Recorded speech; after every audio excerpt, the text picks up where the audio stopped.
Welcome to the Boomer's Guide to a Vibrant Life with Vicki Washington.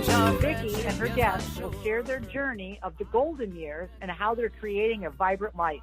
Topics will include family, fun, life, love, travel, and everything Boomer. You too can have the best of your vibrant life now.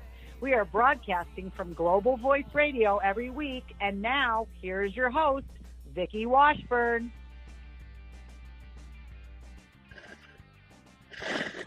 Hey Boomers, this is Vicki Washburn. Today I'd like to talk to you about something that has just really struck me this week with the whole high-profile suicides that we have seen. And honestly, just this has been such a year of loss in my life. A lot of family members, my mom, an uncle that was very dear to me, friends who have lost their spouses, their children, their parents. It just kind of feels like there's a mass exodus. But I know that that's not true. It's just, when we reach a certain age, those around us start going home. And that's just part of life. It's not a very enjoyable part of life, but it is part of life. But as I was pondering what I wanted to talk about this week, I thought about talking about purpose, because it seems like when somebody commits suicide that they're lacking purpose. They don't see that they have a mission in this life, or maybe they believe their mission is over. It kind of depends on how young they are when this happens. I see so many times, though, that it seems like they don't think that they're of benefit to anyone any longer, or that they never were of benefit to anyone, that they are just a problem, that nobody will miss them, which is so far from the truth. Having experienced suicide at a very personal level, at a fairly young age, I can tell you that they are missed, they are mourned, and those left are devastated and left with thousands of questions. But as I was pondering, all of this, and then this morning I was listening to one of my favorite people to listen to, Dr. Troy, who is part of the Oola guys, who I interviewed on here a few months back. And he was actually doing a topic on marriage and on how to have a good marriage, because today is, or yesterday maybe, one or the other, he and his wife were celebrating 28 years of marriage. And he gave 5 tips to have a successful marriage. But one of them kind of struck me as not just valid for marriage. And his tip was, if you're not working on your marriage, you're working on your divorce. Well, I thought about this for a minute, and it kind of struck me that that's the way it is with life, period. It's the way it is with our life, period.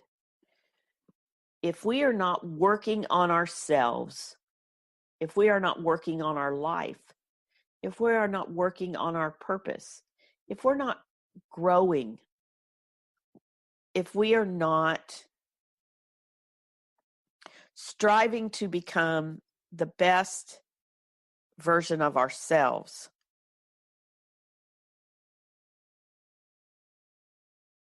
if we are sitting in a chair whining about how bad life is, we're just dying. We're just slowly dying. We're not living. God gave us this life to live, to enjoy, to be filled with joy. God gave us this life to have a purpose, to be in community with others, to break bread together. He didn't give us this life to endure suffering and then to pile on more suffering with our own brains, our own mind, telling us how we can't. I see so many people talk about how they can't do things because of 1,000 excuses. They don't have money. They are on disability. They have a disability that limits their mobility. And yet I see thousands others that don't let those things define them or prevent them, limit them from having a vibrant and beautiful life. I see people who are older that say, well, I can't because I'm however old. And then I see people like Ellen Diaz that I hope to interview here soon, who is a vibrant, beautiful woman who is dancing and enjoying life, and her spirit is full of joy.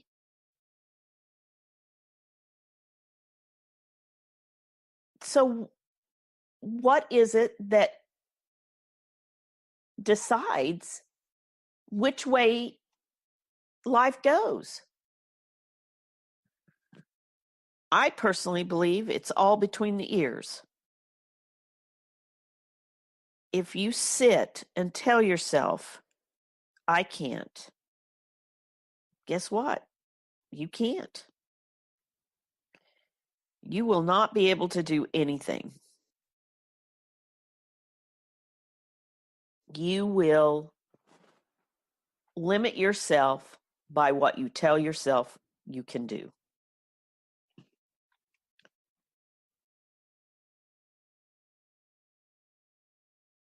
Now, I don't mean, this is not meant to brag, but this is an example. I left school at 16 years old and got married because I was pregnant. This was in a time way back when where the girls 2 years older than me that got pregnant were sent away, were gone for a year, and came back. And even though we all knew they were pregnant, nobody really was supposed to know. So then, come me, I actually went to school pregnant. Unfortunately, I lost the child. But the stigma was you either got married or you went away. I got married. So, but I was a very good student. I was a straight A student. So I did finish high school, and I eventually went on to take college classes. But in the interim, I found myself with 2 children and no really marketable skills. I had only been a waitress and a cook. And so at one point, I kind of had a panic attack and got very fearful over how I would care for my children should something happen to their father. So I made a decision I was going to get a job. So I got a job in an office, and I found one part of the work that I was introduced to be something that kind of resonated with me. So I set a goal. I set a goal to become an oil and gas landman. And even though I did not graduate from high school in a traditional way, even though I did not go on to get a college degree in the traditional way, even though I was working my way through school and a job with a baby on each hip, I was determined. I wanted this. I knew that it would be lucrative. I knew it would be a good career. I knew I could do it. So I set about doing it. Now, yeah, I was young. Yeah, I had lots of room to run. I had time to make mistakes. But I could have sat down. I could have just sat down and said, poor me, I can't do that. I'm uneducated. I'm from a small western town in Kansas. I'm not a city girl. I don't know how to interact with these people. They're better than me. Blah, blah, blah. I could have come up with 1,000 excuses. But I didn't. I was blessed to have some really wonderful mentors, and I was just determined. I just wanted it. And here I am 40 years later. I have been a landman for, it will be 40 years in January of next year. And it has been a very lucrative career. It has served me very well. And I have never gotten bored of it. I have not necessarily liked everywhere I've worked, but everywhere I worked, I have learned things. And learning is one of my passions. I love to constantly be learning something new. I read a lot. I just, learning is one of my things. So the profession has served me in that it has fed that need in me to be learning things new, which I guess is part of what I'm trying to get through here, is that learning is one of those things that is so good for us and gives us I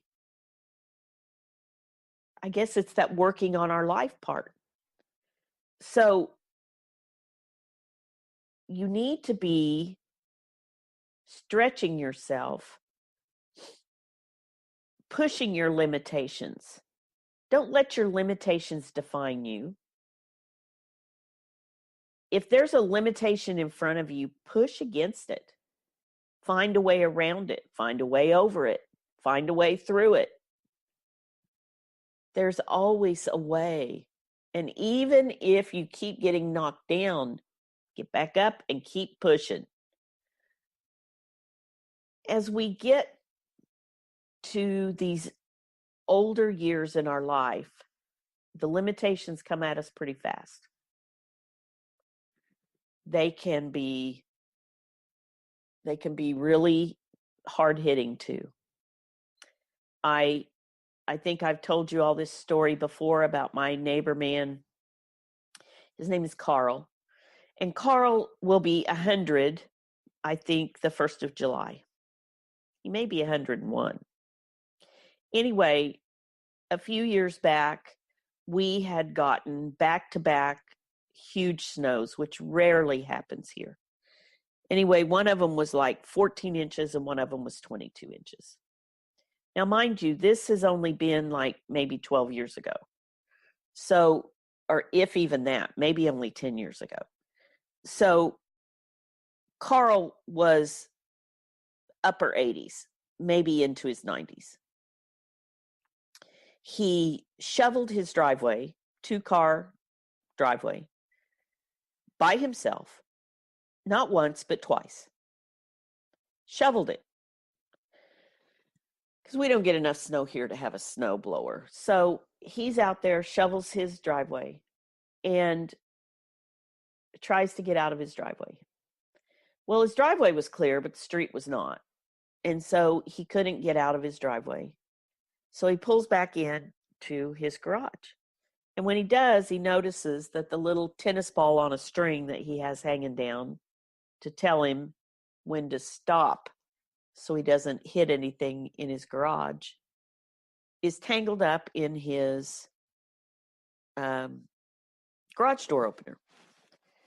So he gets out, gets his ladder, crawls up there to get it unloose, falls off the ladder, breaks a hip. So he's in the hospital, goes through rehab. Doctor tells him that he most likely will be in a wheelchair the rest of his life. And if not in a wheelchair, he'll be walking with a walker, which of course is what they tell you if you're 88 or 90 years old, even if you don't fall and break a hip. You know, so many times they think that's the way you should be. Carl said, "No, I won't." Doctor said, "Yeah, I think you will." He goes, "No, I won't." I love hearing him tell this story. So when Carl gets home, he's got his little walker and he walks out his front door over to his driveway. Then a few days later, he walks out to the street with his little walker. Now, keep in mind, we all live on 2.5 acres. His house is not that far off the street, but it does set back some. So, you know, a few days later, he walks from his driveway to the neighbor's driveway. And then pretty soon he walks to the end of our street, which is from his house would be about 700 feet. Then pretty soon, within a month, he is walking without the walker, and he is walking a quarter to half a mile. And within a couple of months, he is walking 3 to 5 miles a day, at least once a day. Now, this is just a good example of a man who refused to sit down because the doctors had laid an obstacle in front of him. Doctors in life, you know, the broken hip was what put him there. The doctors are what tried to put the limitation on him. He was determined that wasn't going to happen. I noticed the other day that he was out in the yard with a walker. So I don't know if he has fallen again or not, but it may just be that he's 100 and his footing's getting a little bit unsteady. But anyway, so I see him out in the yard with the walker, and I see him, you know, push the walker, take a couple of steps, push the walker, take a couple of steps. Pretty soon I'm watching him and I see him just pick up the walker and start walking across the yard with it. And I had to giggle because, again, Carl is not letting the limitations that people in life are trying to put on him limit him in his mind. So he just keeps moving. I've seen this with, I saw a man at an event who was a speaker, and I cannot tell you his name right off the top of my head, but while I'm talking, I'll try to look it up. Anyway, he was a younger man, and he was born without arms and legs. And he has gone on to be a world-renowned speaker, motivational speaker. He did not let the limitations of his birth that could have limited him in so many ways stop him. And, he could have lived his life in a wheelchair, and he could have never His name is, he's got a book called Life Without Limits. Love that. And his name is, let me see here, Nick. I don't know if I'm going to be able to say this right. Vujicic, Vujicic. Anyway, he has gone on to live a dynamic life, even though he was born without arms and legs. You see vets that come back from war who are so injured, and they have to learn to walk again, and sometimes they have to learn to talk again, and sometimes they deal with so many issues, and yet they get up every day and they push forward, and they become Paralympic stars, or motivational speakers. So I guess my point through all of this is, what are you going to choose? Do you want to choose a life where you just walk out of work that last day and go home and sit down in front of the TV and wait to die? Or do you want to choose a life that is vibrant and joyful and feeds your soul? A life where you are learning new things, a life where you are experiencing new experiences, meeting new people. The choice is yours. The choice is all in your mind. You can choose to focus on your limitations. You can choose to say, I can't do that because. I can't do that because I don't have the money. Social Security doesn't give me enough money to be able to do any of that. You can say, I can't do that because I have a disability. You can say, I can't do that because I don't have any friends, or I don't have anybody to go with, or I live in the middle of nowhere, or nobody likes me, or whatever the reasoning that you want to give yourself. That is your limitation. That alone is your limitation. That excuse that you give yourself, which is truly born out of fear. So address the fear. What is it you're afraid of? You know, if money is an issue, there are 1,000 things you can do to get involved with people that won't cost very much money. Get involved in your church. Get involved in events and missions that they have. People will subsidize your involvement in mission trips. The church will subsidize it. If you bring helping hands and a helping heart, there is always a way. God will provide a way. You can go to the library and help somebody who does not know how to read to learn to read. You will find that when you step out of yourself and start giving to others, that you will find joy in your heart. Which brings me back to that purpose thing that I talked about earlier with people who have committed suicide. I wonder if they have stepped out of themselves.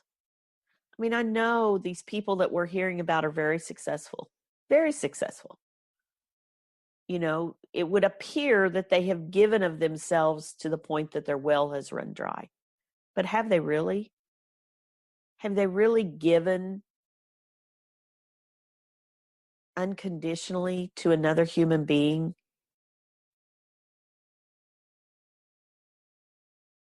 without expectation of return? Or have they just given, of themselves from a work standpoint to the point that the world has just taken from them till they feel like they have nothing left? Do you feel that way? Do you feel like you've just given until you have nothing left? Have you tried giving to somebody who has so much less than you? Have you experienced watching somebody's face light up when you do something kind for them? It doesn't have to cost you anything. Maybe it's just a kind word. Maybe it's sharing a cup of coffee with somebody who is homeless sitting on a bench.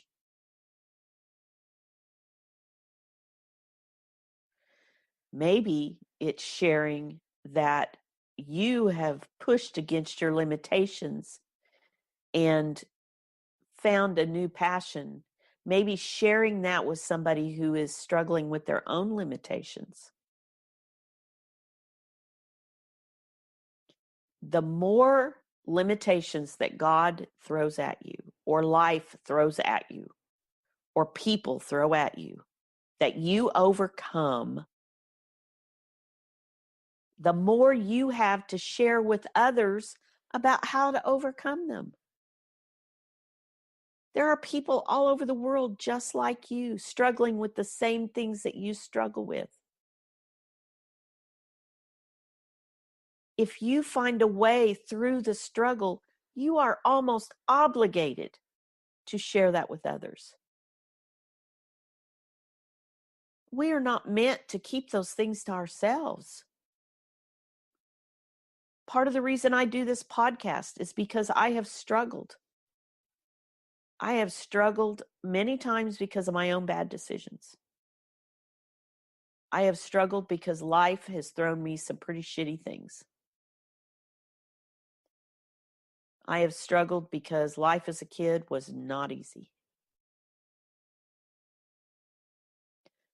I have struggled because of some of the trauma that I suffered as a child, imprinted me to the point that I brought it into my adulthood. But I have constantly been seeking God and seeking a way to push against those limitations. I refuse to sit down and accept where I am. I constantly want to be moving forward. I constantly want to be learning something new.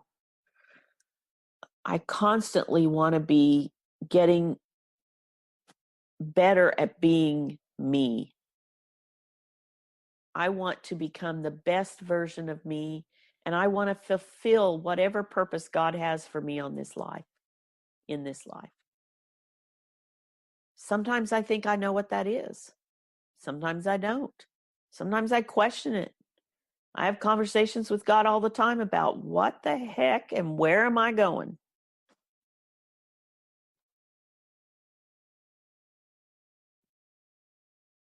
But I've quit saying I can't. I've quit saying I don't know how. I don't know how most of the time. But I trust that God's going to send me the people that do, or he's going to show me the way, that he's going to speak to me and inspire me. And sometimes I just have to take a step. I just have to put myself out there, and then doors just start flying open. Sometimes when we just walk in faith, when God is leading us or pushing at us or tugging on our heart to do something, if we just take a step out in faith, all of a sudden all the doors will start flying open and all the answers will start flooding in. But till we take that step in faith, we may just stay stuck. So do you want to stay stuck? Or do you want to become the best version of yourself? Do you want to enjoy these years, however many those are that we have left,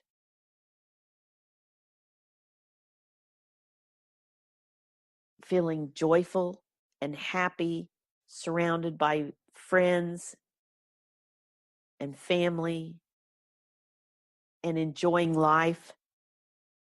Or do you want to sit in your chair and say, I can't? Choice is yours. We only have so many days on this earth in this life. I choose to make them fun and full of joy. Some days I don't feel very joyful. But even in those days, I can find gratitude. And again, that's something I try to share with you often, is to start your day with gratitude. Start your day being grateful for what you have, and you will be given more. Instead of focusing on what you don't have, be grateful for what you have. If you struggle with finding ways to be grateful, join the community on Living Gratitude Daily on Facebook. We do daily Facebook Lives that lead you in feeling grateful. The authors of the Living Gratitude book do this every day, 365 days a year. There are some beautiful, inspiring people on there. There are podcasts like mine that you can listen to that will lift you up. Start there. Start filling your tank with gratitude. Start filling your tank with positive, motivational speakers who can speak to your heart and speak to your soul. If you have a physical limitation, start by taking a few steps. I used to tell my mom to just walk to the end of her sidewalk every day and then increase it slowly over time. That's the way that you grow strength, is by taking little steps every day, but consistently doing those things to build you up. Whether that's physically, emotionally, spiritually. If we take little steps every day, we will keep moving forward. So this week I am traveling to Salt Lake City, Utah for convention with my essential oils. It is a week of lots of learning, lots of networking, lots of hugging and laughing and sharing, much excitement. I am doing something different this year. Normally I would just fly out just in time for the start of convention and then fly home on Saturday or Sunday. This year I'm flying home on Saturday because my son has a big Grand National AMA motorcycle race in Oklahoma City. And of course I cannot miss that. So, but this year, rather than just fly in and fly out like I normally would, so that I don't miss very much work, I decided to road trip it with a girlfriend in her RV and with some other friends of hers. So there are 4 of us road tripping it across from Oklahoma to Salt Lake City, Utah. And this is a new experience for me. I don't know 2 of the people who are going. So this is a little bit of stretching my limitations. I'm going to be in a vehicle for 5 or 6 days with people I've never met before. Do I feel a little insecure about that? Yep, I do. Am I concerned about if we'll all get along, if we'll sleep, if we'll, all those things? Yeah, I am. But you know what? I'm going to go and have fun. My attitude is we're going to have a blast. And this is going to be an exciting week. And I'm going to come back with my tank filled up. So next week's show will be live. Well, not live, but it will be recorded from Salt Lake. And I am hoping to corner somebody special to be my guest, but it may be my RV mates. And so I just don't know what we'll be talking about, but it should be fun. So I hope you all have a blessed week. Again, if you want to get a daily dose of gratitude, get on Facebook and look for Live in Gratitude Daily. The cover has a kind of purplish pink book cover, which is also Live in Gratitude Daily. You can get a copy of the book on Amazon. And if you would like to follow me, you can follow me at My Life Redesigned on Facebook. My website is vickywashburn.com, and you can follow me on Twitter and Instagram at Coach Vicky Wash. I hope you all have a vibrant week. Push against those limits this week. Share. Get on my Facebook page and share with me something that you're pushing against.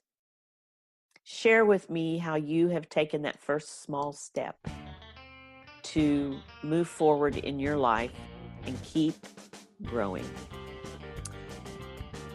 This has been A Boomer's Guide to a Vibrant Life. Have a beautiful week.